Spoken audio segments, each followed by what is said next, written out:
All right, so for those of you, was everyone here last time? Except for one person. All right, so what we kind of, to encapsulate very quickly, sort of what we talked about, where we're going. We talked about how Thomistic and Aristotelian philosophy is very commonsensical. Okay, so it's very much based upon experience, and then putting description around experience. And I know at least two of you said something about, like, when I go to read St. Thomas, I feel like I'm lacking a vocabulary. So that's a lot of what we're going to do today, is just sort of get the foundational vocabulary. In fact, don't feel like you're alone in that, because St. Thomas's fellow Dominicans went to him and said, this is great. Can you condense it and give us just principles that will help us then read what you wrote? And we're going to quote from that a lot today. It's called the Principles of Nature, where he just basically articulated very succinctly his understanding, especially of the philosophy of nature. All right, so it makes sense, right, that if we're going to, remember, we're on the pursuit of wisdom, and wisdom is what, again? Ordering things rightly, right? It makes sense that we would start with the things we see around us, right? And so that's what the philosophy of nature does. It says, okay, I look around, and it looks like everything's in flux. And so in the midst of all of this change, are there some principles, some enduring things that can give us a guidepost to interpret reality? Right? And that's basically what the philosophy of nature does. Okay, so it concerns itself with understanding change. Right? And then the flip side of that is to then also understand what endures. So it's to capture, if, in some alternate reality, what would be the same principles of nature that we would find there. Okay? And in this regard, so the philosophy of nature, we'll kind of talk more about next week when we talk about kind of comparing it to empirical science. So empirical science does the same thing, right? It's concerned with sort of material creation, but it's only concerned with one aspect of it, and that's to quantify change. Right? We're going to try to understand the principles of change, right? And so obviously then science would sit on top of these principles. Okay, so these would be the first principles from which science draws. All right, and ultimately, when we get to metaphysics, these will be the first principles. So it'll teach you how to sort of understand everything within the whole framework and the whole ordering. Okay, all right. So again, those who are new this semester, so we almost always start with a question, and it's a question that's always usually pretty annoying. But it also is meant to draw out our discussion. So who can give me a true definition of truth? What is truth? Go ahead, Casey. Conforming one's mind to reality. You guys, is that good? Steve shaking his head now. What's lacking in that definition? It's just like the wrong part of speech, essentially. Truth doesn't have to do with my... Like, truth exists outside of my interpretation. Like, I think that's better for understanding. Okay, so could we define truth as conforming idea with reality, where idea meets reality, idea outside of me meets reality? Go ahead, Con. What do you think? So if we say it's an idea, that still seems to kind of say like truth is in an idea, where I would say truth is in reality. And our ideas can have truth insofar as they correspond with the truth in reality. Okay, so see what we've done. I threw out an easy question, and now I've sort of put, it's become much more difficult because we have to now ask, where is truth? Is truth in the mind, or is truth out there? All right, so let's see what Aristotle gives a definition, and then we'll actually answer the question. He says, truth is to say of what is that it is, or of what is not that it is not, is true. All right, that's not very helpful, is it? No. Good, so let's try to maybe break it down. St. Thomas says, truth is conformity of the mind with how things really are. All right. Yeah. So truth this is why it's so sticky with the idea of subjectivity versus objectivity, right? So truth resides in the intellect, right? It's when my ideas conform with how reality really is. And so you can see how that could get flipped, and you could think, well, okay, truth is just subjective. Right? But it's both, right? Because truth doesn't exist out there, it exists in here. But it's only truth when the idea conforms with reality. Yes?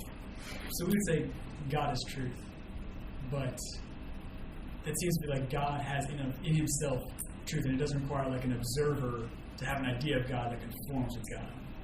Or are you saying like God observing himself is how? What is the word logos, which we call Christ? What does that ultimately mean? Does anyone know? It means the word, but where do we get the word logic from?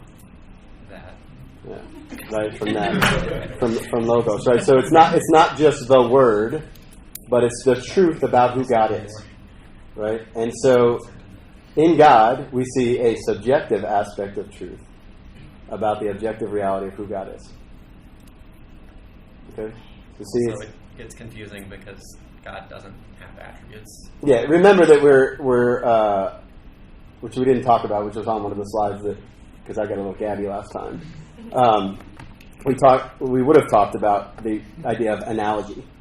All right, and when we say God is truth, we don't quite mean the same thing.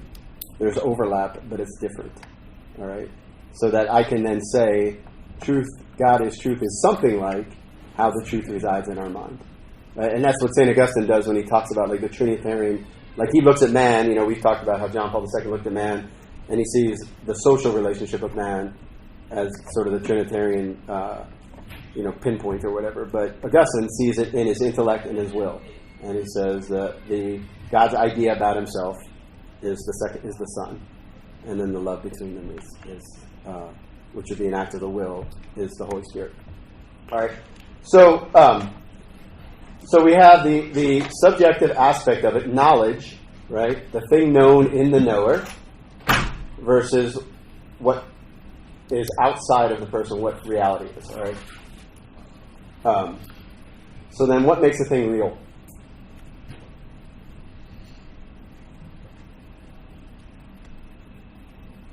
What makes a thing real? Well, so that is what's called realism, but what makes a thing real?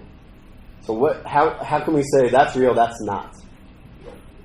It has existence. Where? Outside of our own minds. Outside of our own minds, right? So are ideas real? My intellect is my intellect real enough? It exists, but it doesn't exist outside of my. Yeah, it exists as a form outside of you. So it's a form. Your intellect only exists in you, right? Which we're going to talk a little bit. But the intellect exists in human nature, objectively. Okay. All right. So what I'm trying to set up here is where we're going to go with this is to find out whether we are what's called realists or idealists. So, and this is one of the sort of problems of modern philosophy. All right. I said we weren't going to spend a whole lot of time doing that, kind of comparing to mystic philosophy, but I want to get this part out of the way to understand that if something is real, it's external to my mind, right?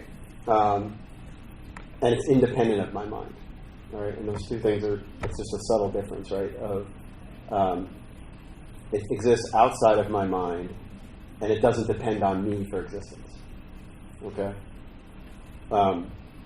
Yes? Can you unpack part two, kind of that these beings are knowable as they are in themselves? Yeah. So to make something real, for something to be real, it has to be something that we can know as it actually is, not in the abstract. Can you give an example of something that doesn't fit that? A unicorn. They're knowable, not in themselves, but as the idea. That's the idea of the unicorn. Okay. All right. So yes, kind of. How does this fit into? So you said these things have an existence outside of themselves. how does this fit into the idea of God, who we would say nothing has an existence entirely independent of? Yeah. So remember where we're at in the sort of, we haven't even gotten near metaphysics yet, right? And so we're going to say some things today, like we're going to say that there can be no form without matter, but we know angels are pure form, right? So just sort of stay in, like, let's stay in that lane, because obviously God is sort of he's going to be an exception to a lot of what we'll say, and so with the angels. So just look at things from the perspective of material creation. All right. Okay. So how many of you know about Plato and his, like, the cave? You guys sort of know about that. So he just basically says there's this other world of forms. Think of them as natures of things that exist independent of themselves in that world, and then in this world we just see shadows of them. Okay. All right. So what is he saying? He's saying that ideas are what's real, and our experience of them is, well, they don't exist, right? So our experience of them is just a recalling or a vision of that outside the cave. Okay, and all this will make sense in a second when I. So realists, if you're a realist, you believe that objective reality sits outside of you and the truth is found outside of yourself. All right, plain and simple. All right, as opposed to an idealist, denies anything out there, and the only thing real is my ideas. All right. Now, when you articulate, it sounds pretty stupid, right? Like, I had a discussion with someone at one point who was a philosophy professor at Duke, who was an idealist, an anomalist, but he basically told me that if there was a bomb in the hallway, it wouldn't explode unless he knew it was there. Okay? Because he knew that was absurd, but to admit that that thing could exist independently of his knowledge of it would be then to make it fall apart, right? So very often you'll see with people who are idealists, they're idealists in theory, but then when it comes down to it, they're not. All right. Give me an example of this, though, because there's one that's really prevalent. And this is what we're going to do today. Like, every time I'm going to give you these, at the end, we're going to go through 3 really good examples that'll sort of narrow everything down. Yes? You said this one last week, but gender theory? Yeah, to unpack that, though. So I mentioned it, but I didn't unpack it. So the idea that gender, like who you are, your sex or your gender, is not determined by the objective reality of your body, but rather by what you feel yourself to be or think yourself to be. Okay. Does everyone sort of grasp that? Like, so this matters, right? Like, there's a whole, I'm sure there's plenty of gender studies classes you could take on this campus. You can get a major in it now, I think. Yeah. And this is all predicated upon an idealist understanding of man, that we can't look at man and say, man is this, man is whatever he wants to be, okay, or whatever he thinks he is. All right, so yes, gender theory is one of them, right? And what about the notion, then, that gender is a social construct? It's important we be able to sort of unpack that. Go ahead, Kyle. Well, it denies the idea that there is real differences between males and females and that there are certain roles that they should each fulfill, but it's all just what society has said for some reason. Yeah. But the some reason matters, right? So even in that, right, what are they saying? It's done to oppress, certain people. Well, yeah, but it's basically saying, they're trying to say that it's arbitrary, but they're still saying it's imposed from the outside, right? So even in that, right, they're saying that, society imposes it, rather than the impression is made. The reason why society has always ordered it that way could be because it is that way, right? So if you're a realist, you look at it and go, this makes sense that it's set up this way because that's how objective reality is, right? But they flipped it over, and they're just saying that was their idea, and therefore they had to impress it upon people. All right? Yes, Andrew.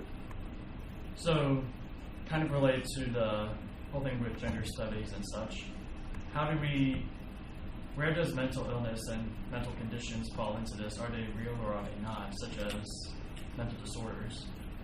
Yeah. So we all Okay. So I don't want to throw us down like a total rabbit hole. So there are situations where our interpretation of reality is incorrect, right? And those situations exist in every single one of us, right? Like everyone has, to some certain degree, not able to think clearly about certain things. Okay, that's ultimately when we say mental illness, it's essentially can't think clearly about certain aspects of reality, right? So interpreting reality incorrectly, right? Like somebody who suffers from anxiety, they're seeing reality incorrectly, right? And it's having this response, and this response is that this is the connection between body and mind, right? This response is they're amped up, they're in fight or flight, they can't think clearly, they're still, and it just keeps feeding it, right? So certainly there are aspects of that, especially when it comes to gender theory, especially when it comes to people who have gender dysphoria, right? Where they're just like, I really think I'm the opposite sex, and that certainly is that it's not I don't want to think that like it's nefarious, right? But they're not thinking correctly about reality, so clearly there's mental illness there, right? And then the question becomes, again, not to go down into the weeds here, but the question becomes, well, are we going to take the energy to help that person out of their mental illness, or are we just going to say, yeah, it's okay, you're mentally ill, so we'll just all agree, and we'll just leave you alone? And the first is obviously much, much harder, right? And that's the sad part, is that somebody needs to invest their time in these people and go, yeah, I need to help this person work through this, right? Versus, no, you're fine, you're right, and that's the end of it. And I've gotten off a lot easier the second way, right? Yes, Connor. This is going to be a much less deep question, but I've noticed a lot of words that apply to philosophy, like realism or idealism or optimism or they have other meanings in day-to-day. Like when you call somebody an idealist, normally think of somebody who's kind of doesn't understand how the world, they just think like, oh, everything's going to be absolutely perfect. Well, but aren't they just stuck in the world of ideas? Like, in a certain sense, like you call someone an idealist, you're like, oh, they're just stuck in the world of ideas. I would, at least when I've heard it before, I haven't thought about, like, yeah, that person's philosophy is, is it a philosophical statement? Maybe not, but it is. I mean, it still fits because they're sort of stuck in the world of ideas, right? Yeah, our common use context of it is a very watered down version of these definitions, essentially. I guess it sounds like somebody somewhere along the way started explaining it simply, and then that's what's stuck as like the actual what it actually means. Yeah, well, this is like people will say that about like the church's teaching on marriage, right? It's not real; it's just idealist. Like marriage can't really be lived like that, and things like that. All right, I don't want to. This is just to sort of get us thinking. So, Descartes, right? What's Descartes' famous saying? I think that's right. What is Descartes? Why? Because he draws his existence from his idea of his own existence. Yes, anything that exists comes from the fact that it's in his mind, right? If I can think it, it exists, including myself. So if he doesn't stop thinking about himself. Right. So is that, I guess, couldn't you say like his thought is his, because he basically, like the reason he does this is because he questions like, can I know anything outside myself? Because he's basically doing an experiment where he's like, is a demon just trying to trick me to believe all these things? And that's when he gets back to his like, that's the only thing I can know. Is that still idealism if he's using it as like or like a way of understanding. His way of understanding is the fact that I know that I'm thinking because even if I'm being tricked into thinking I'm thinking, I'm still thinking. Yeah. So ultimately the problem with him is that he's trying to question first principles, like unprovable things, right? Like I cannot prove to any of you that I am actually standing here existing in this room, right? There's just and you can look at effects. Like me, you're hearing a noise, seeing this bang, you're like, okay, there's someone there, right? And that's what he does. He takes the effect and says that is what proves existence rather than existence So he's saying that action proves being rather than being leading to action. Right, but that's because you can't prove the being. So Yeah, and you can't. That's what I was saying about this, why I started with this, about this idea of truth, is the way you see reality, like either things exist outside of you or they don't. I can't prove you're wrong. Right? I can tell you from common sense and all of our experience that you're wrong, but it's a first principle. Right? It's the first principle that everything that you know has come in and through your senses. Yes, Pete. With idealism, is it that reality draws from ideas but still exists, or is it... No, it's all in your head. Okay. It's basically all in your head. I mean, there can be... So, like, going to science, right? Like, you see this fit, like when someone says, they're talking about, like, the color of this laptop, right? They're like, well, that's not really black. That's just the way the light rays hit you. So black is in you. It's in your interpretation of that. Right? Black doesn't exist outside of you. It exists only in your mind because, different waves of light are operating on this thing, and it makes you perceive black. Yes? I guess it's like, I kind of like thought as a kid, like, I don't know, like turn the light off in the garage, and it's like, is the, lawnmower still red or whatever, like that, it's like, it's still red. Yes. I can't see Yeah. it. The tree falls and I'm not there, do I still hear it? Like, yes. All right, so let's scoot on. So I just want to just frame this to understand it's a realist philosophy. I didn't want to spend a whole lot of time on it. All right, so what do we mean when we use the term nature, right? Philosophy of nature. So we're going to define our terms and then we'll get to the examples, right? So here's what St. Thomas says, his commentary on Aristotle. It says, nature is nothing other than a principle of motion and rest in that to which it belongs essentially and primarily and not accidentally. All right. So I would say this is probably one of those examples where you say, okay, he's saying this like at the very beginning and I have no idea what he said. Right? And so by the time we leave, we're going to be able to define every one of those terms. Okay. So let's just start with the word nature. So nature is nothing other than a principle of motion. All right. So nature obviously has different meanings, right? Like a thing has a nature. Right? It's its thingness, its whatness. When we talk about the philosophy of nature, we mean sort of think of like the total universe of material beings. Okay, all material beings. All right. So rather than the principle or root of a thing's whatness or what it is, we're talking bigger in this sort of universe of material things. All right. What is motion? Yes, motion is... How did I get that? Okay, so motion is change. And I just introduced a whole bunch of new words. Right? The act of being in potency insofar as it is in potency. Okay, so remember, we're studying things that change. Changeable beings, those things that can change, right? So what do we mean by motion? Because how many of you guys have heard like Aquinas' first argument? It's like the argument for motion, right? And people often interpret that, well, something had to get the planets moving, and they bumped into each other, and then gravity pushed them farther. Like they interpret it that way, right? So motion isn't just movement from one place to another. It's called locomotion. That's not what they mean by motion. Motion just means simply change. Okay, and if we try to then define change, we go, okay, how does something change? It's from potential to actual. Okay, so unpack that for me a little bit, Andrew. I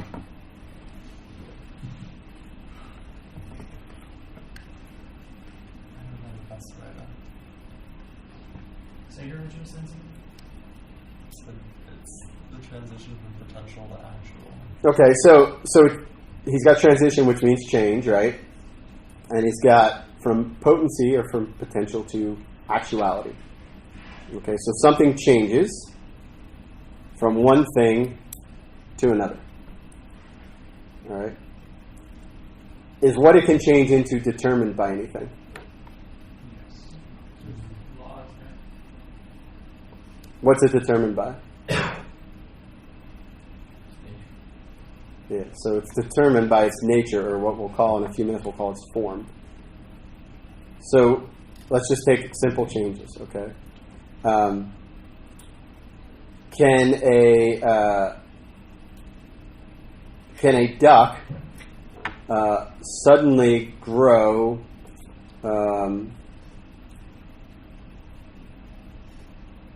2 elbows? Why? Yeah, there's no potential in the nature of the duck to do that, right? That's a really absurd example, right? And we'll get to a really good example in a little bit when we get to the end. So potency is just simply the potential for what it can be. And it's governed by something. So things can't just become something else, right? Just willy-nilly, just suddenly that's a bag, the next minute it's a door. Right? They can only become certain things. Yes? We're still in the realm of first, like, we're still in the realm of first principles. It can't be proved. Because I've had this exact discussion with someone in which they have argued that human beings, taking a kind of crazy example, human beings can fly. We've always been able to do it. We always had the potential. You actually use that exact word. We always had the potential to do it. We just didn't know we could do it. So this is still in the realm of, like, I can't prove to you that human beings can fly. I can just say, look at our experience and all common, like, understanding that we can't do it. Yeah, I mean, you could inductively prove it, though, right? Because you could go through it. You look at human nature, look at the form of human nature, and ask, does it have what would be needed to fly? You say there's no evidence that human beings can fly, and that believing that human beings can fly is irrational.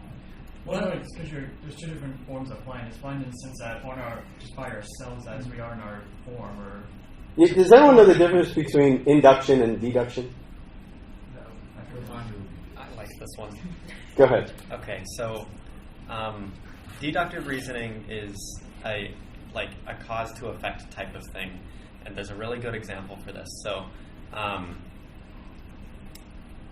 think about it. My math teacher always started with this. She said, if I came into the room tomorrow and said, if it rains, then I'll give you $5, when have I lied to you? The only time she's lied is when it rains and she doesn't give you $5. So inductive reasoning is a if this, then this kind of thing. You can't look at that and say, she gave me $5, therefore it's raining. That's not a lie. She could have given you $5 for whatever reason she wanted. But induction goes the opposite direction. And we use it a lot of the time. Like if Rob walks in soaking wet, we'd probably assume it was raining outside. But we can't prove it from that. Someone could have dumped a bucket of water on his head. Andrew. So inductive is more probabilistic, yeah, where deductive is more definitive. Yeah. That's the point where, like, it's based on logic. So Socrates is a man, all men are mortal, therefore Socrates is mortal. That follows one point to the other. And so the only way the final conclusion is going to be wrong is if one of the premises is wrong. So it follows necessarily, like, one point. The first point's true, and the final part. And you see where he went from universal to particular. That's the other part of deductive, right? Goes from universal. Inductive goes from particular to universal. Right. So it would only ever be like, it would only ever to be said probabilistically. You could never truly say that, like, oh, well, maybe man's brain is going to somehow decide that now it can disobey the laws of physics, just because we don't know that it can't do that because it could. Yeah. Well, we know what it's, with reasonable certainty, what it would take to fly, and we know that we physically lack those capacities, right? So at best, we can say, the chest muscles are not strong enough on man to sustain flight, or something like that. Maybe what happens is, like, because people don't think they can fly, and then we created planes, and like that still fits into reality objectively, and like the physics and everything, and it works. You can make a plane that flies, and we can get inside. Yeah, and that's But it's outside. If you were like, if there were things, and maybe this is like the ideals, if there were things that were outside people's imagination that we've created now, then there must be things that are outside of our imagination that can be created in the future. And I guess the lie is that those can somehow go above and beyond reality. Yeah, and I think you're mostly saying like fly unaided, right? I just realized this person was also an idealist because he then said, "Oh, well, that's just you've always just been told you couldn't do these things, therefore you can't do them because you think your ideas determine what you can do." Yeah. You can be anything you want. He can't fly. At least he doesn't show up All right, so now we've got some rules that govern change. All right, so So now we know what act and potency is. Act is what the thing actually is currently, and then potency is what it can become. So when he says change, the reason why he has the act of being in potency, insofar as it is in potency. So once the thing is, he's saying as it's changing from A to B. All right, that's all he's saying there. All right, it's on its way to changing. So once it's fully changed, once the leaf turns from brown to green, it no longer is in potency to be green. It actually is green. All right. So an act is brown, but has the potential. Yeah, I guess it really goes the other way. So it's green in act, and it's in potency, it's brown, right? And then you could say, okay, well, now once it becomes brown, it's in potency to fall off the tree. Okay. Yes. So, taking this to apply to locomotion, let's just say there was no limits on how far I could travel. There wasn't any sort of limit on like I would die eventually if I tried to go. Does that mean I would have the potency of being anywhere in the universe, or would I have the potency of moving, or how would that be said? Yeah, I mean, you typically only talk about that when it comes to within the confines of the nature of the thing itself. So, like, think in terms of unaided, right? Because what St. Thomas says, he says there's a difference between natural things and what he calls artifacts, things that are made. And so, things that are made, you're sort of making up their potency, right, of what they can do. And not all potencies are equally easy to actualize. Yeah, and not all of them will be, right? So what's the this is important. So what's the fundamental assumption here that we're making about creation? About what God did with creation? Free will. Free will, which means what, though? Like creation itself, not just free will is part of it, for sure. That there's an order to it. There's an order to it, but that it's also Moving towards something? moving towards something, right? So it's in a certain sense incomplete, right? This is our place in the world, right? So God left it to us, and we have to finish it, right? Like that's the meaning of working in the garden, right? So everything is moving. Like the assumption is everything is moving towards something, right? And that's why there's change. Yes. Is that a necessary conclusion, or is that drawn from Revelation? Well, we're going to talk about that in a minute. I would say it is something we can do from reason. Okay. Because that seems to suggest that God made the world somehow imperfect. In what way? Like, so you're using imperfect in the fact that something is not finished. Yes. So unfinished as in it's not there yet, or as in someone else has to do something to finish it? Well, don't like. What's the purpose of change if it's not moving towards something? Moving randomly? Imperfect is vague in that it can be incomplete or flawed. Yes, it's true. I guess it's imperfect in the incomplete sense. Is this like what you had said before? Like, I mean, God, when He made Adam and Eve, that wasn't the end game, like from the beginning. Yeah, I mean that's certainly he wasn't. I mean, So in that sense, He wasn't done yet then either. yeah, because my Father is at work even now, right? Like, There's also the confusion again to bring God back into time, which you can't do.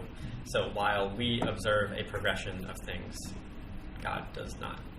So, God is just doing. I'm getting ahead just a little bit by even asking this question. So let's just scoot God out of the equation for a second. Is there evidence from reason alone that things have a purpose? Okay, so this is called teleology, is what it's called. Things have a purpose. Yeah. You'd say it. So Things have a purpose, but I don't know how you would prove it. Yeah, exactly. Animals grow and get stronger and can do better stuff, and I don't know. all right. So even in the theory of evolution, things have a purpose. What's the purpose? Survive, right? All right. So if I look at an eye, does an eye have a purpose? Yes. Yeah. What is that purpose? Vision. To see. Does an ear have a purpose? Yeah, I'm going to define purpose in a second. Does an ear have a purpose? Yes. To hear, right? Everything I look at seems to have some purpose, right? It's not always clear what the purpose is. It's not, and this is not necessarily imposed by God. It's in the thing itself. Like things move towards perfection. Someone else might define that as capability. So like how do you distinguish between like end and just ability? Well, so like I have the ear has the ability to hear, but What is essential to the ear? The ear is like that. Yeah, that's like Aristotle's function argument. yeah. So what? So I feel like we're not going to get anywhere. no, this is fun. Like to do this is. I mean, this is what we have to do. We have to sort of like me just telling you all this. We have to wrestle with it a little bit. All right. Yes, Connor. We're going to come back to that in just a minute too. By the way, I just want you guys to start thinking about that. It's called the final cause. By the way. Yes, that's what I was just about to say. So, put a different way, I could see things having a like either material or efficient end. I think it'd be more difficult to prove that things have a final end. That like they're all moving towards something rather than just they're able to do something. Okay. So think final in more in terms of not completed, but in which it could be, but insofar as what their powers are pointing towards, right? So, and it doesn't necessarily mean that it has to have a single purpose, right, or a single final cause.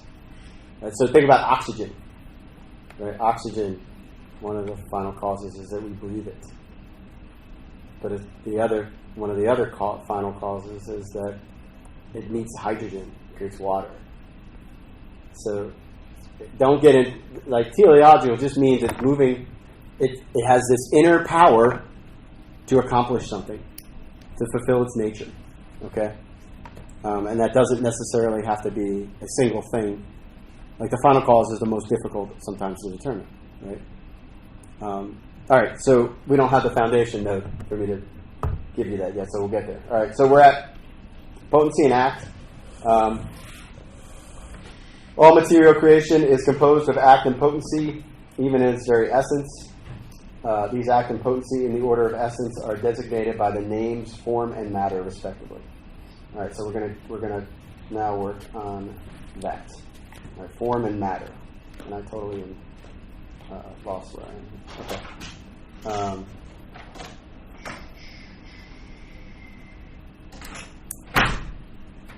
All right, so what are the words? So he uses two things here. He uses the word substance and accident, and then he uses form and matter, which we're gonna define. What is a substance? A substance is just an individual existent of a nature, of a specific nature. Right? Particular, would that be the right way to? Yeah, the better word is just thing. It's just a thing. All right. So remember, as realists, we say, where do natures exist? Do they exist in some other world, or do they exist in the? Where does human nature exist? Yeah, in each one of you, right? Each of you are individual substances of a rational nature. All right, that's Boethius' definition of a man. All right, so substance is an individual thing. All right, what's an accident? how it Characteristics is probably the best sort of way to look at it. So accidents are things that I see, right? But if I take them away, does it cease to be that thing? Okay. So if I draw a triangle on the wall, it's a triangle, but it happens to be a certain size and a certain color and a certain width. Yeah. And the angles are a certain, within some delta of a true triangle. Like, What do you mean by if you take those things away? so go back to my tree example, right? If I go from green to brown leaves, is that a different tree? Is that no longer a tree, or is that just an accidental change on that tree? So what we're trying to move towards here is we're trying to figure out what is actually changing. All right, that's where we're going with this. Okay, I guess my question was like, It has to have action. like Yes. the podium is hard, and you can hit it and it makes a sound. If that goes away, right? Isn't there a potential that it's no longer a table? If you literally remove that from its nature, right? I mean, Remove hardness. yeah. Yeah, hardness is a property, not a. So you could imagine a table that's soft. You could imagine a table made of Jell-O, right? Not a very good table. Now it may not be, it may not be a great table. You may get sticky sitting at it. I guess you wouldn't have to get up when you were hungry. It was just kind of cool. But hardness isn't an essential, like think of it in terms of attributes. It's not an essential attribute of what makes a table a table. All right? So the accidents don't, the thing does not exist as some collection of accidents, is that what you're saying? Yes. It's not the sum of its parts. And that's the difference between something that is we make versus something that is natural. Remember I said there was a difference? So the accidents are how it manifests in reality. So like, yes and no, right? So think accident. The best way to think of it is we all know what abstraction is, right? Think of what you see intellectually after you abstract from something. That's when all the accidents are stripped away. Okay, so I guess like not every property is an accident. No, there are some properties that are inherent to a thing. If you take away a side of a triangle, it's not a triangle. Yes. And therefore, that's not an accident of a right. triangle. But if I draw it on the whiteboard and remove its width, it's no longer on the whiteboard, but it still exists as being a reason, yeah. So that triangle, like that's not an accidental change. That'd be a substantial change, right? So that triangle has now turned into dust from the chalkboard or something. Right, so that's a substantial change, not an accidental change. If I could somehow, if I made it out of sticks and I took it and I moved the angle, still a triangle, but now there's an accidental change. So, like my understanding is an accidental change is the change does not violate the nature of an object. For example, no, I think nullify is better instead of violate, but yes. Okay, nullify. So, like, the nature of man is to have hair, but not having hair doesn't make. Dude, come on, seriously? I think I liked when you're sitting on the floor better, Charlie. Seriously. Wow. No, real men don't have hair. Is that what that's where you were going, right? I'm pretty sure. No, that's exactly right. Right? Like you couldn't look at someone without hair and say that's not a man, right? I'm trying to defend that. That's like terrible. Thanks. So hair is accidental, right? Yes, hair is accidental. Okay. If someone were to be hideously burned and all their hair was off their body, they'd still be a person. Right? But if they had their head decapitated, I'd be still a person. Well, they'd be dead, right? So no, right?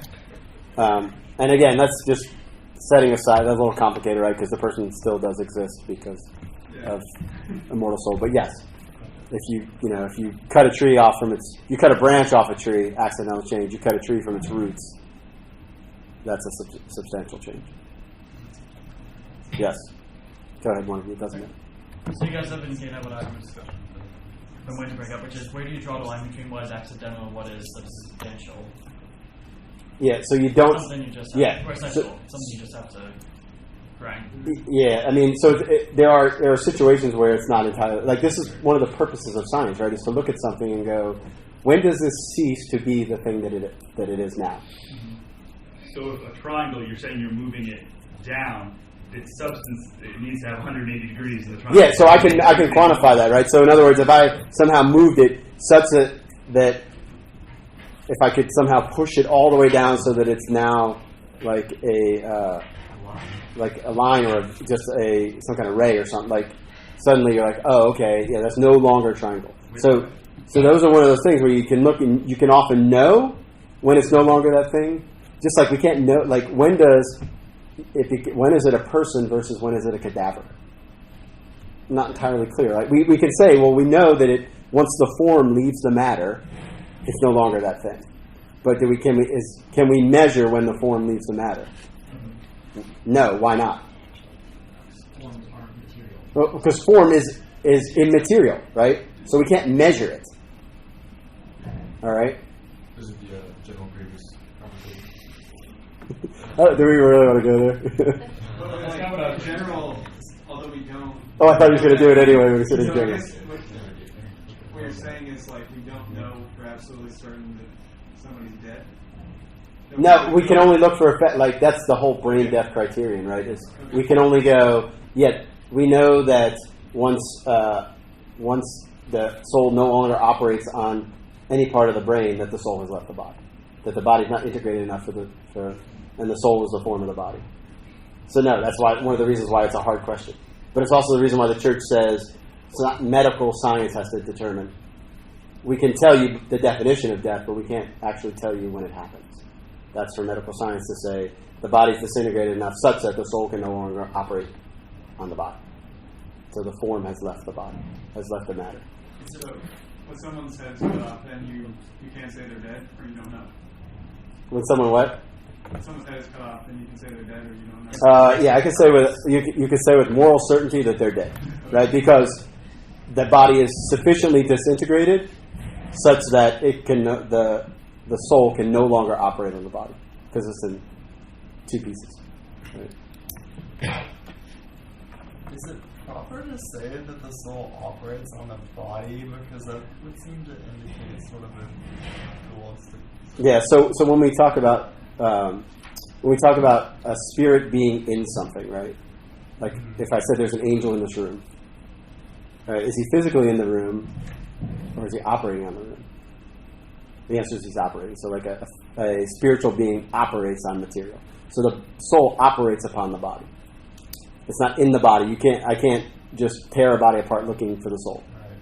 So and St. Thomas says that it operates upon the brain, because the brain is the integrative organ of the body. And so that's why the church uses brain death as the death criteria. Right, but if you go with that, it seems as though that would suggest that the body is simply the vessel for the soul. Well, yeah. Remember, so the soul is the form of the body, right? And so it's simply the matter upon which it operates. So whatever your body is, like whatever this is why it gets really complicated. We probably should table it, but and talk about it when we talk about like psychology. When we talk about the human person, but keep in mind that the body. What actually constitutes your body is kind of almost like a mystery, right? Because you have none of the same matter you had when you were born, right? Like it's sloughed off, dead skin. Like cells have died. You've extricated them from your body. So what is the integrative? Like what is the thing that makes you you? Is your body and soul, but what is it that makes your body your body? And that the best we can say is that it matches your it attaches to the form that is your soul. Right? Right, sorry, that it looks a certain way, like you can sense the matter. Does that also help you know that that's the person? Isn't it related? Is it called the ship of Theseus? What is it? It's the same principle where it's like if you change out the parts on the ship at what point, to where none of the parts now are it's still the same ship. Yeah. Well, it's like one of those movies like where the dad and the son change bodies. Like that couldn't actually happen, right? So we know that much, but can we actually say like what makes my body, other than the fact that it has my soul in it?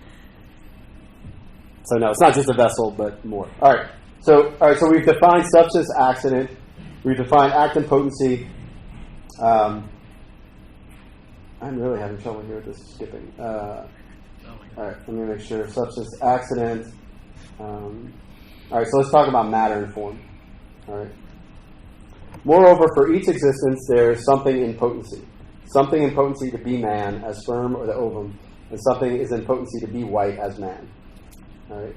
So, why did he use those two examples? Any idea? All right. So one represents a substantial change. One represents an accidental change. If a man became white, would he still be a man? Yes. Still be the same man? Yes. Exactly. or Sammy Sosa, if you've seen him lately. If sperm and ovum meet, are they still, could you backtrack and somehow extract the sperm and extract the ovum?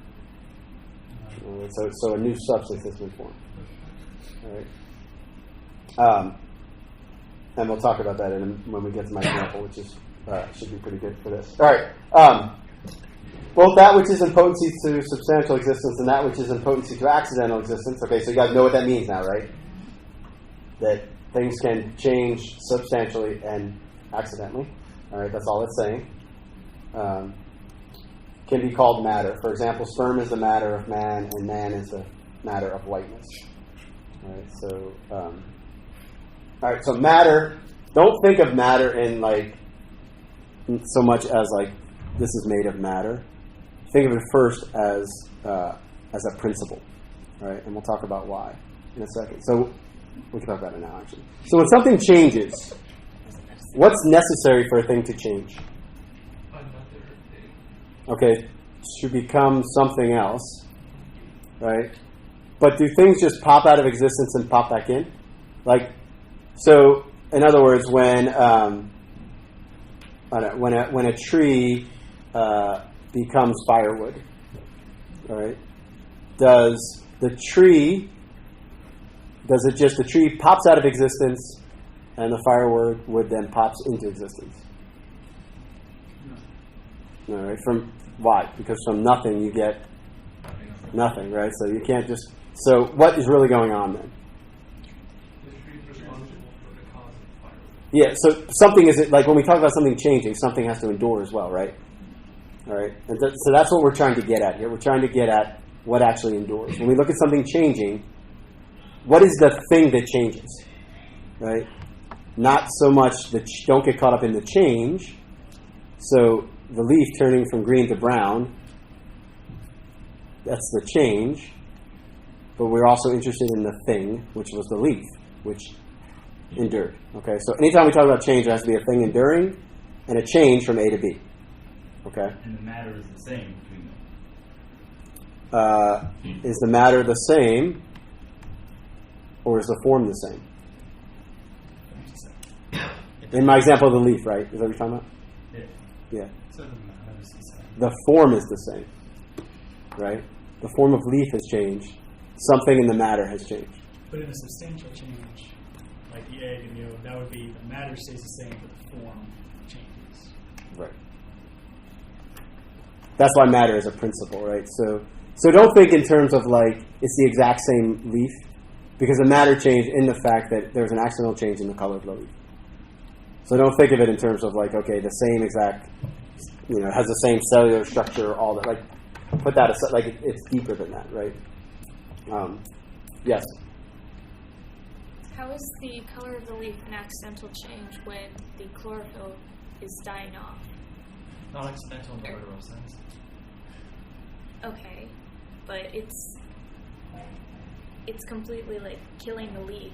So would that consider disease in humans an accidental change? Yes, because if they have a disease, are they still a human? Right. Yeah, so that's the explanation of it, right? That's good. That we need that, right? And we're gonna talk in a minute about the four causes and why that makes perfect. Like that's the efficient cause or the mechanism by which it changes. The chlorophyll dies off. How does the matter? Because like I think I'm getting caught up. What, the matter in the leaf example? Caught up in the if you look at the atoms, there's different atoms, kind of deal. Like the matter's different than you're saying. Well, in the leaf example, right? Like it's still a leaf, and it's still the same leaf, but the matter changed in the sense that the color changed, right? And so don't think in terms of like look at it atomistically. Look at it more of almost like as a principle, what's visible. Yes, kind of. So he's saying it's like an application of this. Not every single change we see needs to be a substantive change. Like it's not like a brown leaf is something entirely different from a green leaf. Yes. All right, and form we've already talked. I want to speed us up just a little bit. Form is, remember we talked about it, form is just what the thing is and what the thing can become fully. All right, that's the important part. Right, so it's moving towards, it's what it actually is and what it can become. Yes? So with the act of potency, like, would it be said that I have the potency to move, and therefore that's how I can be I could walk around this room? Or would it be said that I have the potency to exist anywhere in this room, and the walking around is how I efficiently actually do that change of me existing here versus me existing near a door? Yes, both. Right? So again, this always goes to the four causes, right? Remember I always ask you guys a question about why is the moon in the sky? You guys remember? Why does the moon stay in the orbit of the Earth? Not because of gravity. Well, no, it is because of gravity, but yeah. So that's how, right? So when a kid asks a question, I'm going to jump ahead just a little bit. When a kid asks a question, why is the sky blue? What is he asking? How? Yeah, right. But he's also asking, literally, why is it blue and not red? Right? Why? So when you ask why, there's all kinds of becauses, right? That's why they ask why the moon is. And Aristotle says, well, when you ask why, there's really 4 causes. Okay? There's the material cause, right? That's what it's made up of. That's matter, right? We've already done these two, matter and form. Formal cause, what the thing is, right? And then he says there's 2 others. The efficient cause and the final cause, which we've already talked about. All right, let me just make sure that I didn't skip anything really important on this. So would it be proper to say that the final cause of something is that which it is when it is all or basically all actual and no potency? No, because things tend to have more than one final cause. Like using my oxygen example, right? Okay. Yes. The sky example, could you break down the 4 causes? Yes, you want me to go? I'll go back to that. Okay. All right. So, why? Let's say, okay, why is the sky blue? What is the cause of its blueness? The ocean. Oh, Kevin, come on. It's the other way around. Refraction? Yeah, refraction of the sunlight coming through our atmosphere, right? So the sun is the efficient cause of the sky's blueness.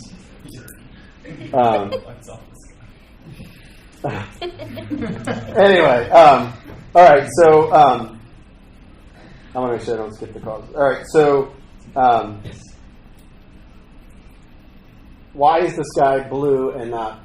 Skip the other question. Would be why is the sky blue and not translucent?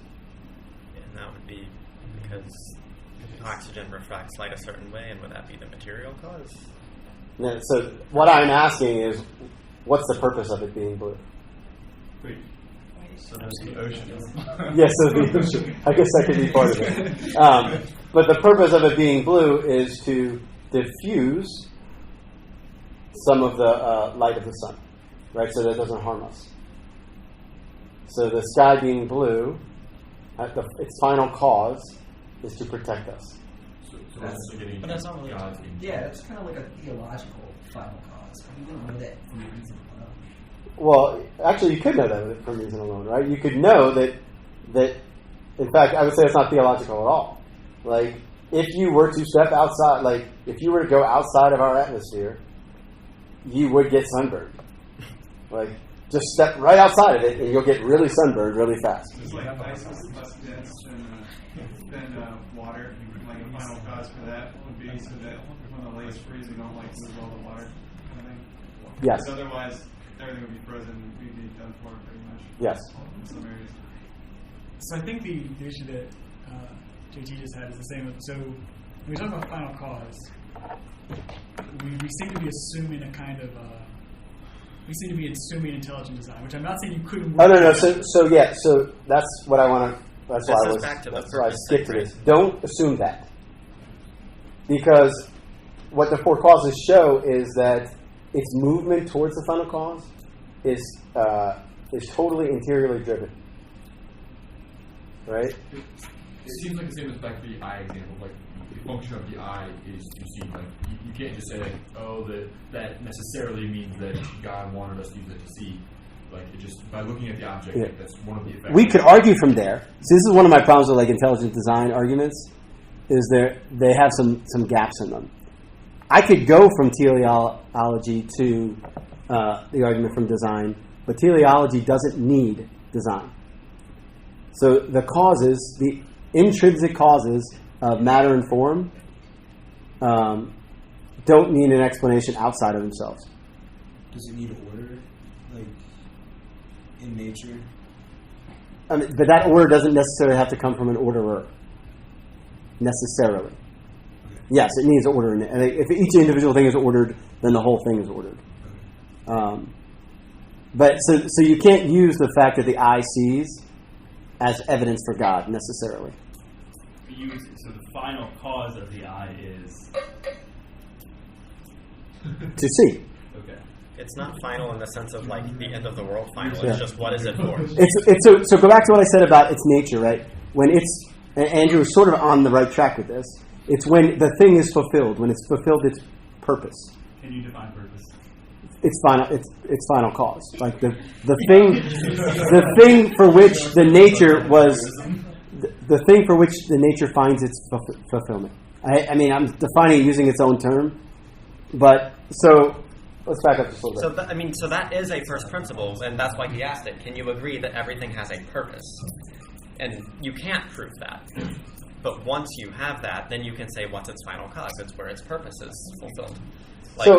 So you guys, we'll argue for it. We'll make an argument. Right? But you can't prove it. No, but we can make an argument, Yeah. right? So we can make an argument for the fact that things don't happen willy-nilly, right? Like very predictably, when I act on something, it acts in another way, right?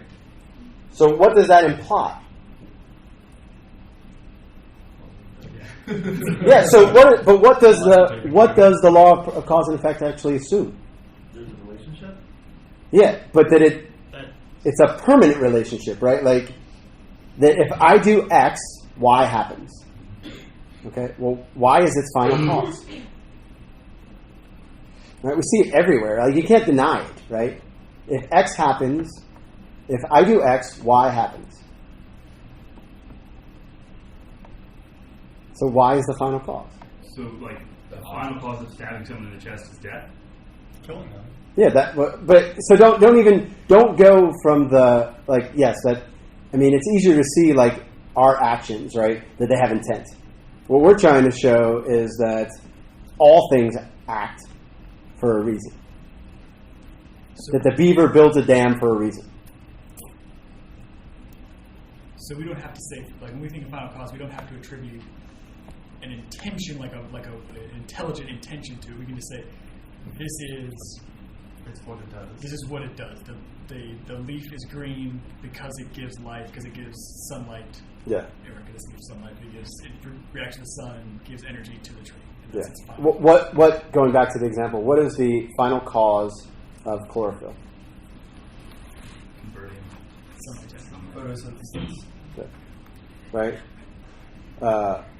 And again, it doesn't. This is why, like, you guys know the watchmaker argument. Yes. That has like no convincing power, right? Like, and that's why, because it doesn't. First of all, it uses an artifact, something that someone has made, but also that just because something has order to it doesn't imply an orderer. Right? We can get there, and we will, but and you guys, this sort of response to it is exactly why modern science stays away from final causes, and we'll talk about this more next week. Yeah, which is a problem. Because they think that if they admit that there's a teleology, if they admit a purpose, it means that someone has actually admitted that there was a purposer. There's somebody who decided. Yes. So what you're trying to say then is that, is that similar to what you said, that just because there's order, that doesn't necessarily imply that there's an orderer? Right. Okay. Yeah. But because there's purpose, there's a purpose, right? Exactly. Yeah. I mean, somebody that doesn't necessarily need intelligence, because nature by itself operates within its own powers. Right. You just said the opposite thing. So purpose does not imply purposer. Order does not imply orderer. Yeah, he said it. He said it does not apply. Right? I know he did not say not. No. It doesn't apply. Yeah, sorry. Not exactly. Thank you for correcting that. I think part of the other issue is we have a lot of these are overloaded terms, and we didn't clearly define them distinguished from what we tend to think. So you hear the phrase final cause and you think the last thing it's going to do, or the last thing it's going to end up as, and that's not what you're saying, is it? No, not necessarily. So, like, the reason why the sky is blue, going back to, like I said, it protects us. That's not the only like purpose of its blueness, right? I'm sure there has to be others. I can't think of any, but with pressure on me. But the blueness protects us from being burned up. Yes. So I apologize, but I'm trying to understand this by example. Okay. So the final cause of a cheetah's spots is camouflage. Yes. Moving towards understanding, so that's good. All right, so let's go back to this. And then I think the last three examples will actually help us, because I know that this is really hard to sort of, at this point, kind of tie it all together.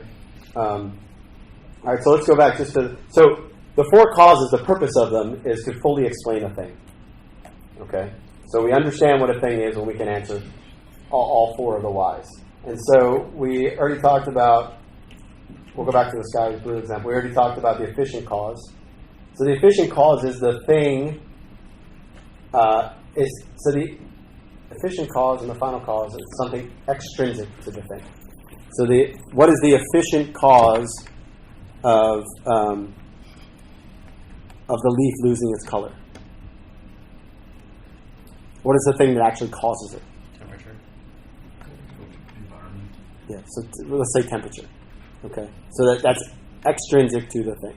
So one of the principles is that which is in potency to get to act must encounter something that is already in act. Okay? So for the water to get cold, it can't do it on its own. It has to encounter something that's cold. Okay, so the water is always in potency to be cold, but in order to actually be cold, it has to encounter something that is actually cold. That actual thing is called the efficient cause. All right? And the efficient cause is the thing that most, like modern science, is most interested in. All right? And it helps us a lot. All right? It makes a mistake, we'll talk about next week, about thinking that it's the only cause, but nevertheless, it's important. All right, so going back to, so we said that the sun was the efficient cause of the sky's blueness, right? Something outside of it. And then we talked about the final cause, and then the formal cause would be the form of the sky, what the nature of the sky, right? It by its nature is the type of thing that refracts light. Okay. The nature of the sky is for it to refract, is a thing that refracts light. Form you can't necessarily define very clearly, right? We couldn't even do it ourselves, right? But we could say the form of the sky is a thing that has the power to refract light. And so, in that context, you can give different descriptions of the sky. Yeah, but if I were to take that out, this is the important part. If I take that out of it, out of the definition that it refracts sunlight, it ceases to be the sky. Okay. So it has to be essential to the thing, not accidental, right? So I could say a cloudy thing, and you'd be like, well, no, clouds are just accidental. And they may have again, just simplifying it, but yes. Okay, so it's a triangle.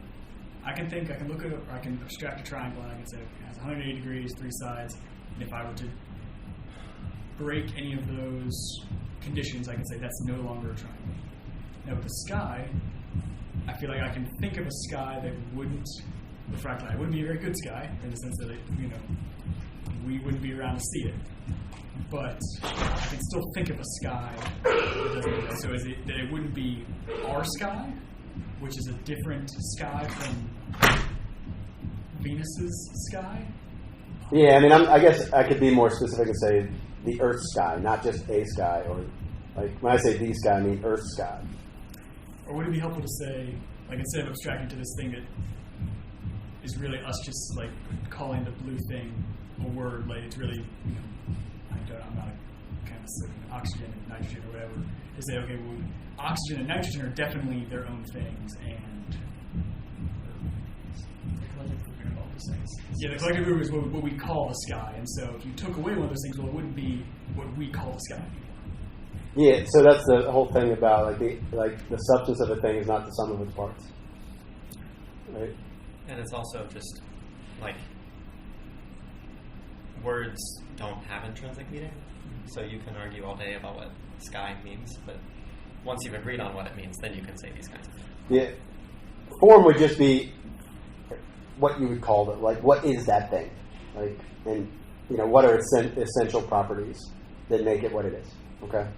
And then the material causality or the material cause would be that which makes up the stuff. So going back to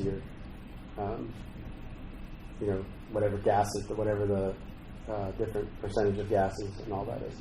And of course, you can go much deeper, and then we could give a theological answer, right? Why is Mary always shown wearing a blue mantle, right? Well, because she's like us, in between us and her Son. She's the mother of mercy, protecting us from God's divine wrath. So all these things, right? You can add to this, right? So think the sky is her mantle, right? Yes. So those things are always going to be deducted, or Yeah, well, it's theological induction, right? Like it's. In a sense, it would be fitting that, right? Yeah, you can never say with an absolute. Yeah. That's what God is. Yeah, except you can argue from authority because I said it. That's not logical. As the life teacher says. Yes, Andrew. Isn't a very specific characteristic of it being Ludo a coincidence rather than, I'm going to butcher the terminology, rather than part of its essential form? So if we act on these definition that what we define as Earth sky is protects us from radiation, yada yada, the fact that it's blue does not contribute to that. It's the conditions that make it the way it is also make it blue. Yeah, its blueness doesn't do that. I just Okay. use that as a sort of an easy way to. It's not necessarily the color blue that does it. So if I just hold up a blue, a blue piece of paper, I'm good to go wherever I go. And can I ask one more question Yeah. before we get into these? Kind of back, because you're talking about the tree to firewood example. So you almost have two different forms at play, because you have the form of wood, but then you also have the form of the tree, so is one form being maintained through that and the other is breaking? Yeah, so let's talk about that very just quickly, and then we can get into our examples. So let's use the example of this a little clearer. So we know, like, when something is alive versus when it's dead. Like, we would say that's a substantial change, not an accidental change. So when it went from, I use the example of, like, the tree upright to the tree cut down, I said it's a tree versus firewood. Okay? Let's use a really clearer example. But then I think you compare it down finer and say, like, well, the cells are still moving for some time after the tree's been cut off, like that kind of thing. Is that relevant? I mean, not really, because that might be, but they're not moving as if they were alive. Like, it's not the same thing. Like, again, we get into the idea of, like, even when the soul of the tree, when its form leaves it will take a while for the matter to become something else. The laws of decomposition. But nevertheless, it ceases to be a tree. That's the definition of death, right? it becomes what? A dead tree. Yeah, I mean, it's a dead tree, fire. Like, what we call it doesn't matter. It doesn't have it's missing something. The form has left the matter. Right? And it's taken on a new form, and we may not have a name for that form, but we would say that, we could look at it and we could know the difference between a dead and a live tree. Right? And it's not just a difference in degree, it's a difference in kind. So going back to we'll pick a simple one, and then these three examples will hopefully tie everything together. So when I burn a log, okay, it undergoes a substantial change. Okay, it changes from a log to ash. Okay. So it's a change, right? The tree didn't poof out, and then the ash just poofed back into existence, right? There's a change, and something endured, right? And we say that something was the matter, right? And so we could look at the ash and go, that used to be a tree. So something in the matter endures, and we can still look at it, right? But something also changes, all right? So matter just doesn't exist out there. It's always exists in a specific form. Okay. All right, and this will all make sense when we use these examples, hopefully. So here's my first example. Great. Big sense. An embryo is not a person, but a potential person. All right. How could we, on everything that we learned today, argue this? That's a different definition of potential. Okay, so there's a little bit of equivocation. On the word potential, but maybe not. Maybe not. So let's. I'm confused about how to. All right, so I just threw that up there, so I can certainly put something around this. Yes, Steve. So I haven't been here a while, so I'm going to take a crack at it. Is it that the I could be wrong here. But is it that matter is the same, form's different, or? Well, so that's what they're saying. Oh, let's go through this, right? So it's saying it's something right now. It has some substance, and it's going to change into something else. It's something now going to change into an individual substance of a rational nature. So you're saying it's going to change. Okay, so that is a substantial Same So- substance but changes matter. Well, we're gonna go what they're saying right now. What you're saying is right, but we're gonna unpack this, what they're saying, and then try to refute it, right? Because what are they ultimately saying? What happens in the womb? A substantial change. Just answer the first question. What kind of change are they saying happens? Substantial change. It was one thing and becomes another at some point. When it passes through the magic birth canal, whatever it is. When you can't say that and then say Rob now is somehow a substantial change from Rob 5 minutes ago. We're Yeah. not actually arguing Yeah. this. Yeah, I don't believe this. Yeah. We're trying to understand that specific argument. Yeah, and why it's wrong. Yeah. Yeah. So we're gonna kind of pick. So that argument says that a substantial change has occurred. Yes. Everyone agree with that? Everyone see that? Right. What kind of change actually occurred?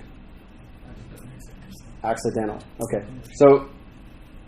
So let's talk about how we could show that it's an accidental change.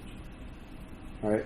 Given everything we've learned, without cheating for the second question, how would you look at whether it's an accidental change or a substantial change?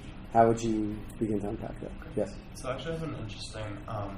The argument that I've often heard for the argument that it is a substantial change is that change occurs when the child is physically separated from its mother by cutting the umbilical cord, because before that point they're dependent on the mother and afterwards aren't. Which isn't me saying that I believe that necessarily, but the argument is that I've heard is that that's when the substantial change occurs. Okay, but what kind of change is that actually though?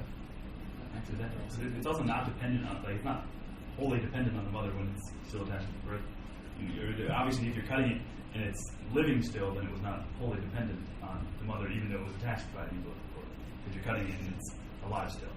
All right, so why don't we look at all of the changes that happen? Okay, I mean, let's just kind of list them and not be specific. But so it starts out as this. Zygote. Okay, and what exactly is that?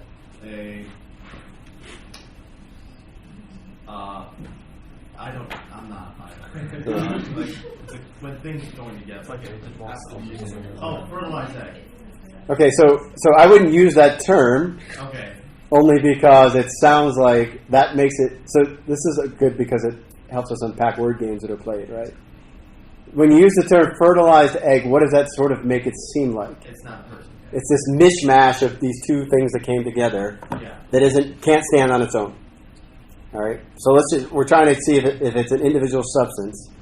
So I have no problem with the word embryo. So it starts as two. Let's just make it real simple. It starts as two cells. Then what happens?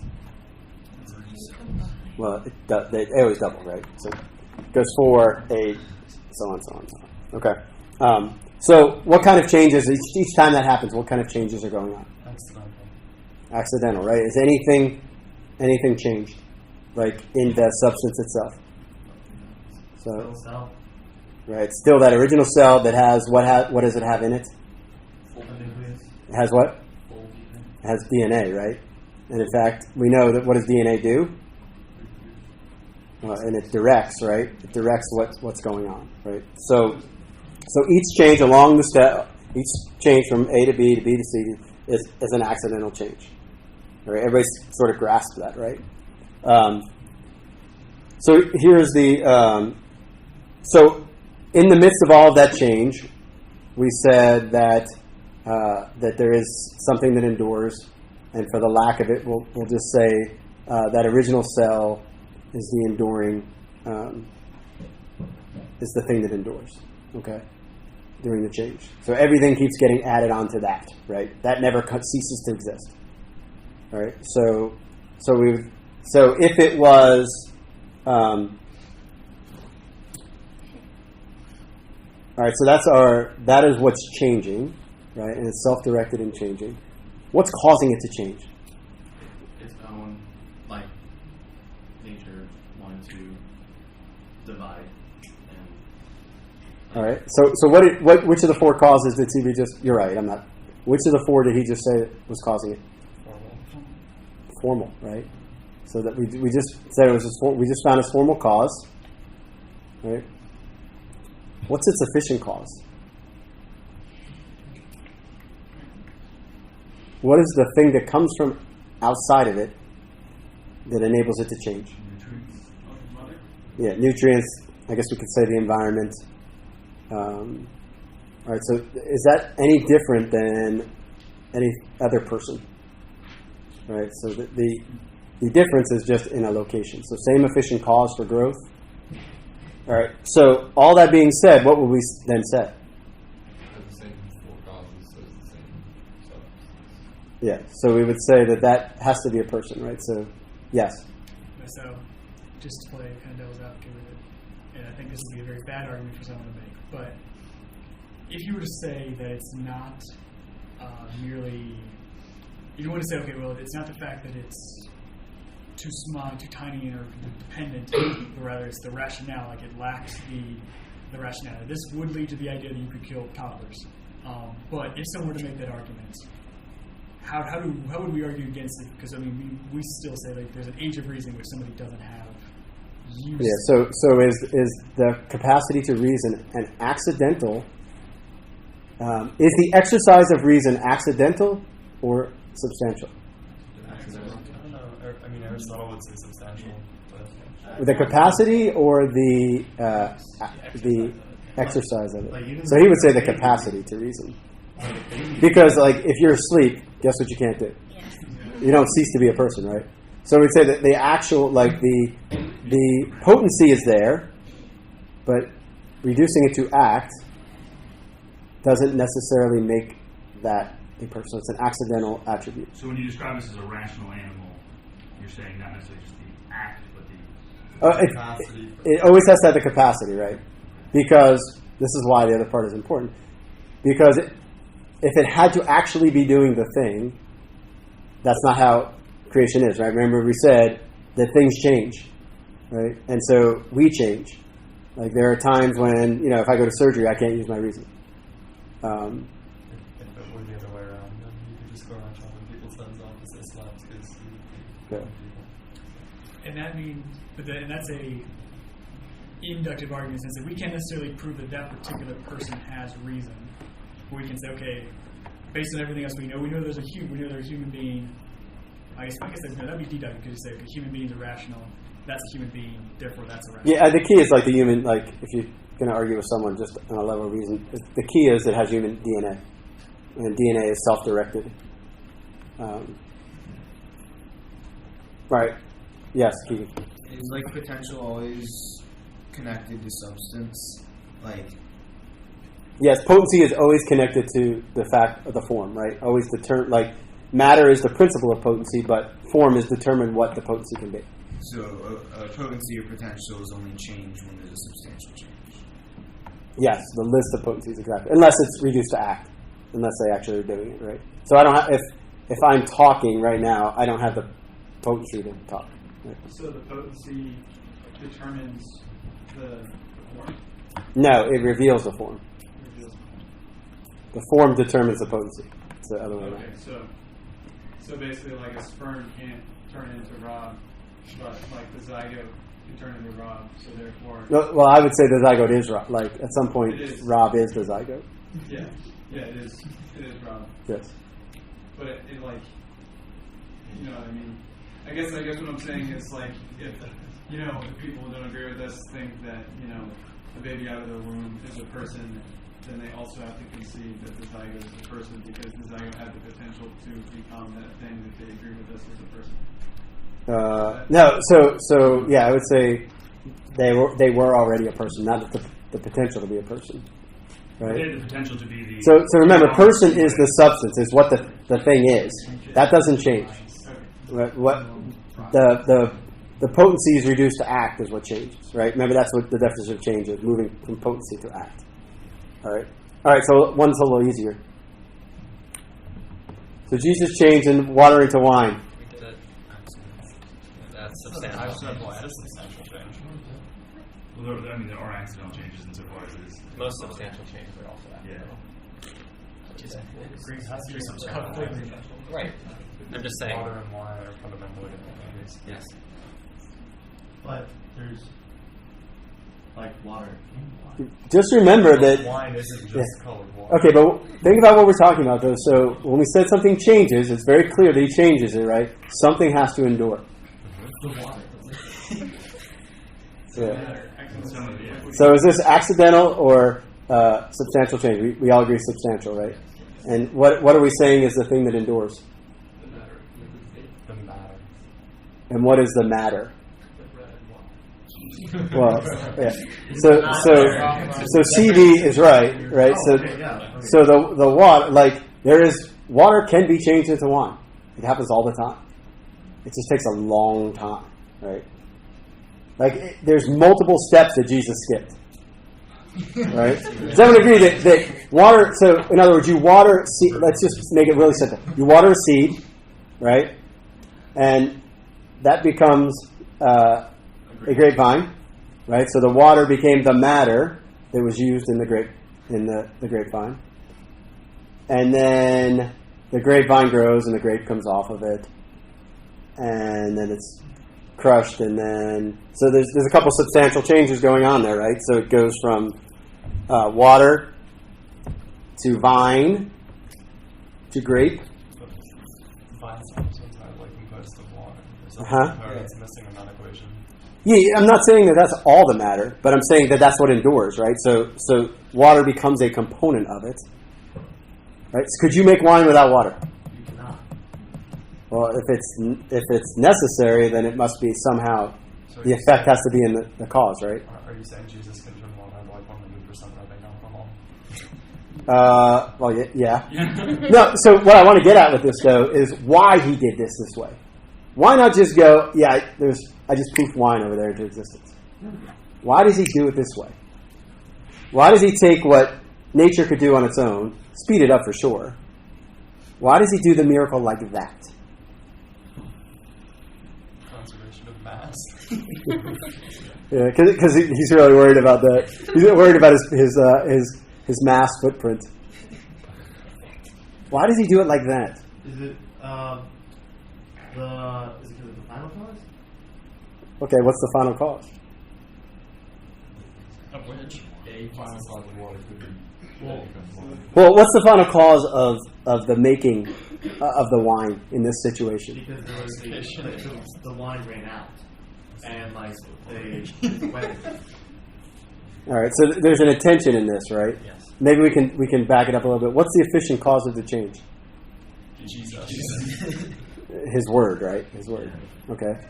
Does he do things willy-nilly? No. So he's got a reason, right? He's got a reason. So why does he do it this way? Why not? I mean, it'd be pretty cool, right? Where you're just like there, and all of a sudden just wine. I read somewhere in that a character in the Brothers Karamazov said so that the joy of the guest may not be cut short.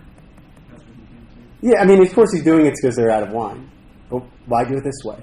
Well, we also had didn't he have people go down to fetch water, it was something in the jugs?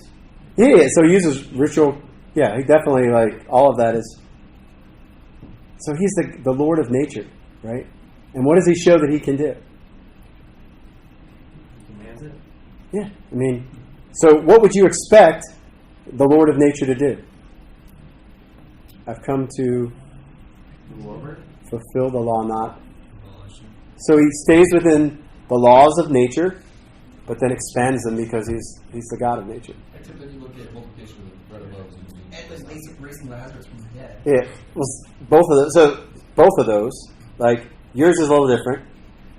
Same thing. If I extract the wheat from bread, what can I do? Or you can eat the bread and grow wheat yourself. I guess. But we agree that It still becomes a cause, right? It's not chemistry cause. what kind of change was that? Yeah. The multiplication of the loaves. So philosophically we call that accidental because what changed really? The amount. Quantity, right? So quantity is an accidental property. Have you ever dealt with a list of accidental causes or accidental changes or accidents in themselves? Yeah, there's 9 of them. Yeah, right. There's 9. So we can talk about this. So there's 4 kinds of changes, right? So there's substantial change, and then there's 3 accidental changes. There's change in quantity, which is bigger, smaller, whatever, right? More or less. Quality, green to brown, right? And change in locomotion. All right. So those are the 4 ways things can change. So what kind of change is this? With that is a substantial change. What about the bread? It's accidental. Yeah, it's a change, right? Wait. Just talking about when he fed the 5,000. Yeah, we're going to get to the Eucharist in a second. Yes. But there were, like with the loaves, there was more stuff. There was more matter in those I guess the 7 wicker baskets afterwards than there was when the kid handed him the fish and the loaves. But there's more matter in a person than there is. Yeah, after dinner there'll be more matter on me too. Right?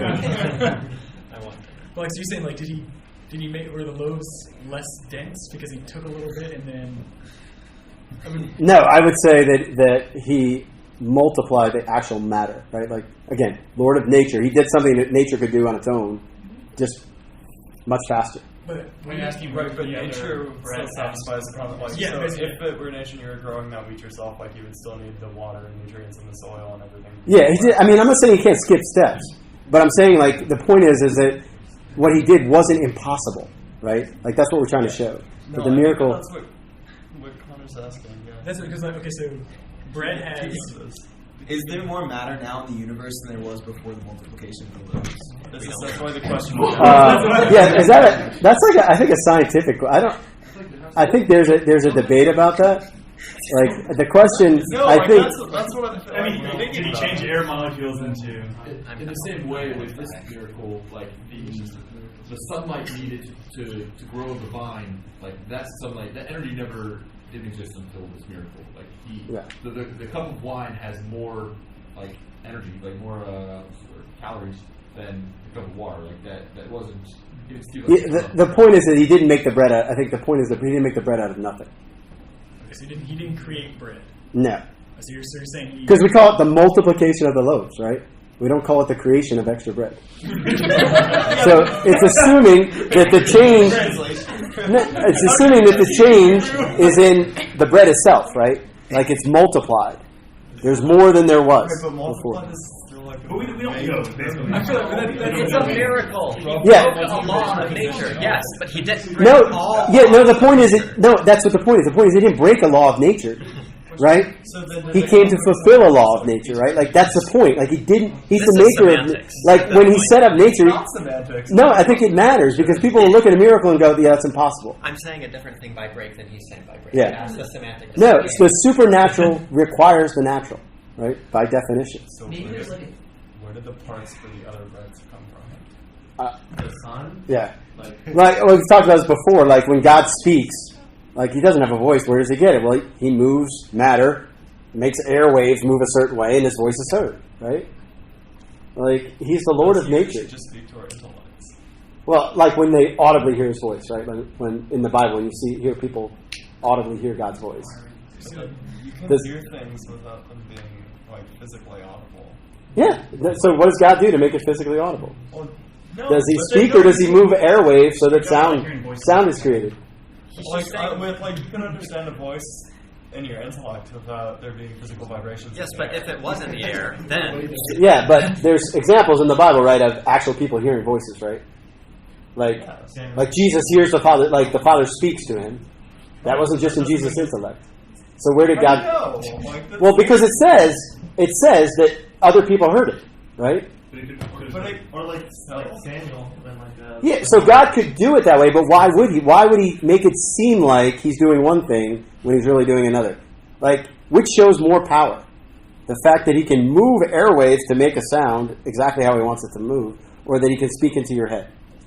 I would call it speaking into your Both, head. right? No, it's not. But it's not either or, right? All right, go ahead. Okay, this might be just kind of being a sufficiently dead horse, but does that mean we can say, let's just say somewhere on the other side of the world, when Jesus, I've seen the video, I've seen it, it's like, he lifts it up and he pulls it down, there's a bunch of rows. Let's just say that's how it happened. Does that mean somewhere on the other side of the world, like a puddle formed in the ocean for a little bit because he took the water, transported it, and turned it into bread? we don't know how. Perhaps, right? Or is that a possibility? Yeah, I mean, perhaps that's how it happened, right? Like, I think the point is that you don't want to just willy-nilly say he created it out of nothing. Magic. Yeah, because that has a magical feel to it, right? Not that he couldn't, because he did. Yeah. At one point. Yeah. So C.S. Lewis has a book called Miracles. He has a good section in where he looks at the miracles that Jesus did, and he says there's two kinds: the miracles of the old creation, where Jesus stays within nature, and this is the example of what we're using, and then he says the miracles of the new creation, where things like the resurrection, where now he's showing like what the new man can do in the old creation. The raising of Lazarus would be another one, right, where he shows that by the power of the new creation that he can raise life from the dead. All right, last one.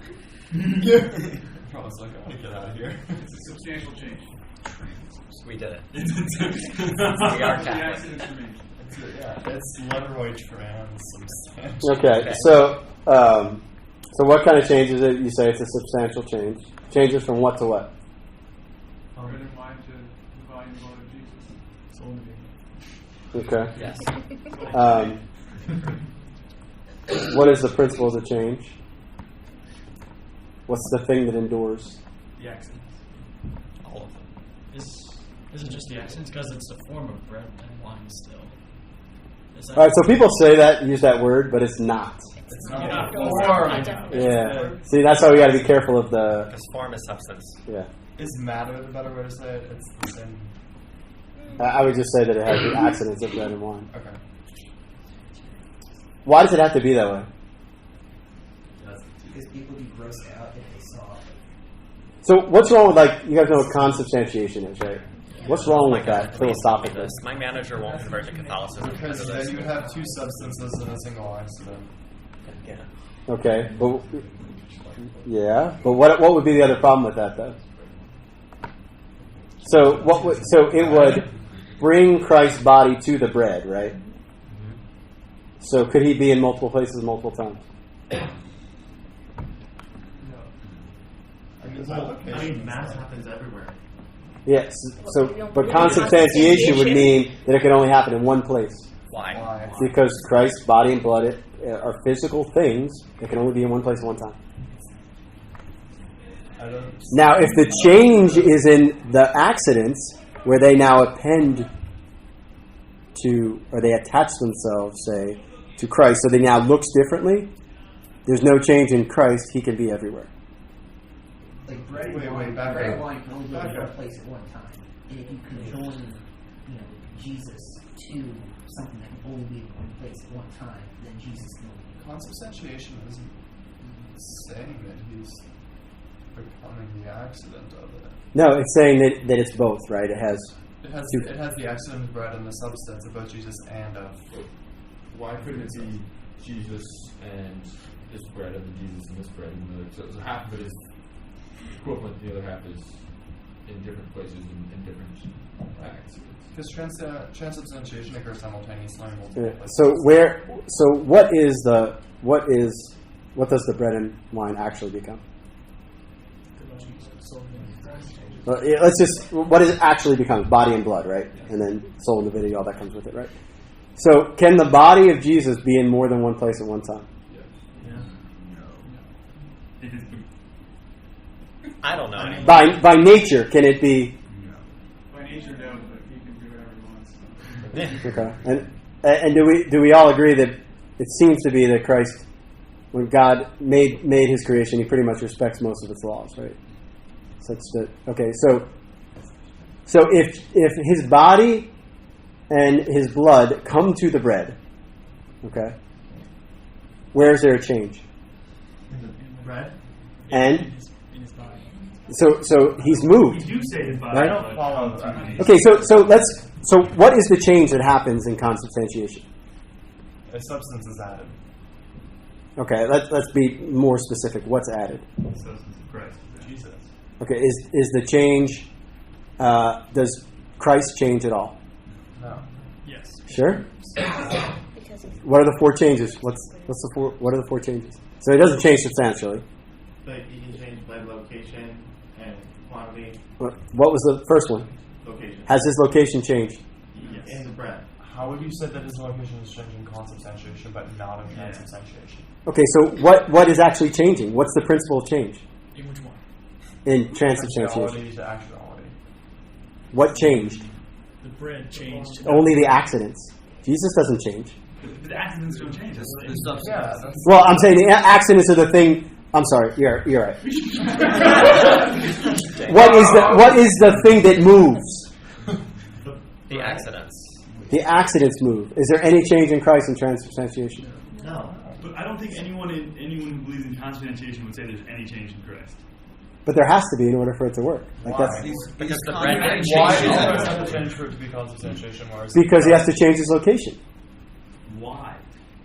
Because his body and blood is in some place, right? In Okay. the same way that it is in We have a tabernacle here, we have a tabernacle across the state. Yeah. How is Jesus' body not two places? We believe in transubstantiation. That's why. Well, so Can we why stick is to one at a time? Exactly. Can we stick to one at a time? Either Yeah. consubstantiation or transubstantiation. We're Okay. mixing them up. okay? So what is what does Jesus' body look like now? This moment. And glorified. And like a lot of bread. So now this will get to. So Stephen asked me a question earlier in the week about the Eucharist, and this will get to the answer of it in a second. Or All right. you left more. Never happens. All right. So everything we're trying to do right now is natural. We're on the natural realm, right? Eat.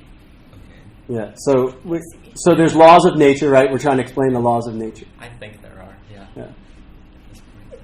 But what we're trying to do is we're trying to use the laws of nature to explain sacramental reality.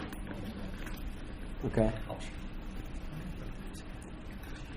Sacramentally, so this is where we get confused, right? Sacramentally, Jesus' body and blood can be present anywhere. Physically, it can only be present in one place.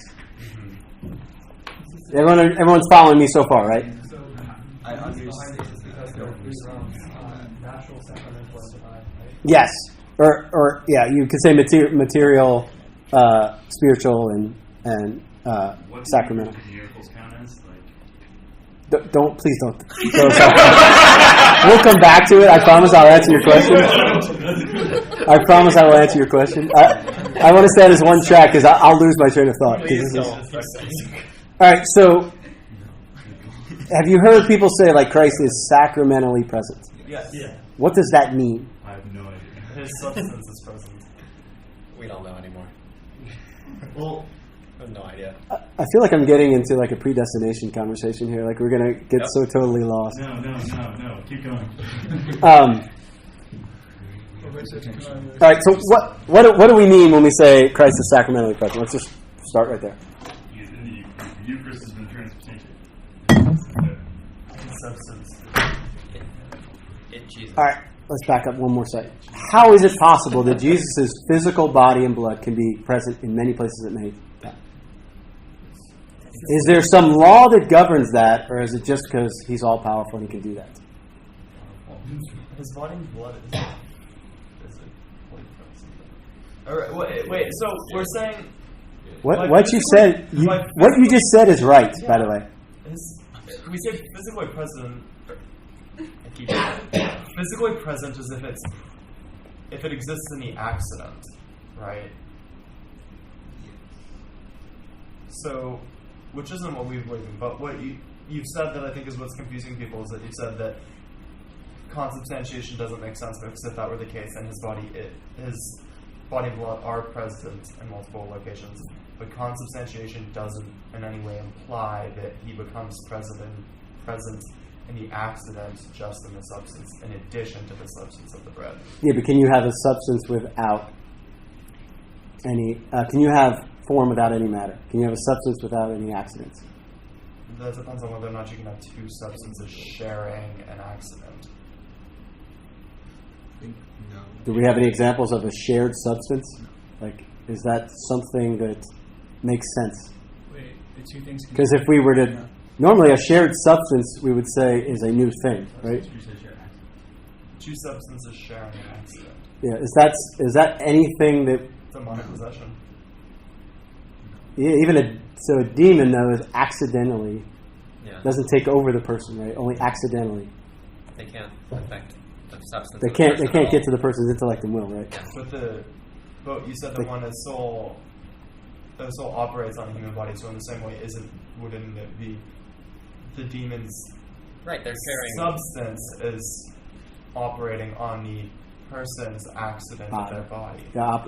Well, no. Remember, it's a substantial union, so don't think in terms of like a body is substantial. No, right. That's what I'm saying. No, so that's exactly how a demon. The demon substance is operating on the person's accident. Well, no, they can operate on their body. They can operate on their materiality. But in a different way than the soul operates. Maybe not, depending on whether you have consent or not. Are we running into another group? Definitely. We're 23 minutes late. Is there another group right after?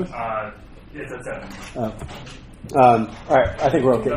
We can keep talking. Probably going to pick us up. All right, so let me. I've opened Pandora's box, and I have no idea how to close it. You don't. All right. So the question then is, let's talk about it. Is Christ's body physically present in the Eucharist? No. Okay. The demon isn't physically present in the person of that possessed. Yeah, but remember that Christ has a body, right? So don't get into the possessed like that. Well, you said, but we were discussing whether it's possible we're never going to get an answer. Yeah, but if we keep going off on this, we're never going to get an answer. Like, let's just stick to this, and I promise I will answer your question about possession too. But so let's just stick to transubstantiation. Ignore anything I said about consubstantiation for right now.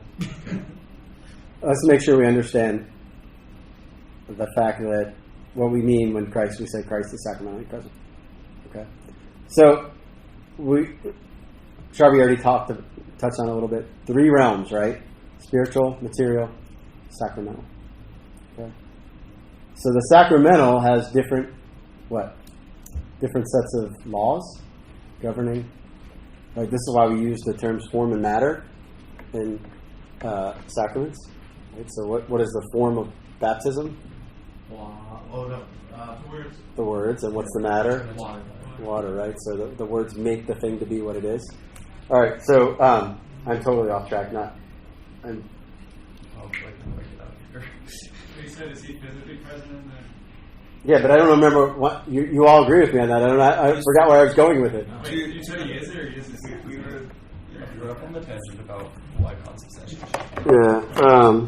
I think we understand the principle of transubstantiation. Okay. Do we believe Christ can be in multiple places at once, like just yes or no? Christ in his human nature. This is the important part. We have a consubstance by locating them. Do we? Andre, Oh, I thought you meant Christ. No, I said Satan. Okay, sorry. All right. But we would agree that would be miraculous, right? What we're trying to do is get to a law, right? That we can make it, maybe understand it, what's going on. So,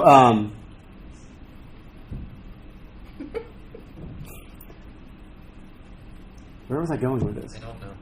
I'm so totally like, what about this? What about this? What about Did this? it? We finally stuffed it. No, I don't remember where I was going. Jumping. We've You asked made him him too many dizzy. questions. So how do you You're never going to Go ahead, CD. Get us. You can't play golf like you play hockey.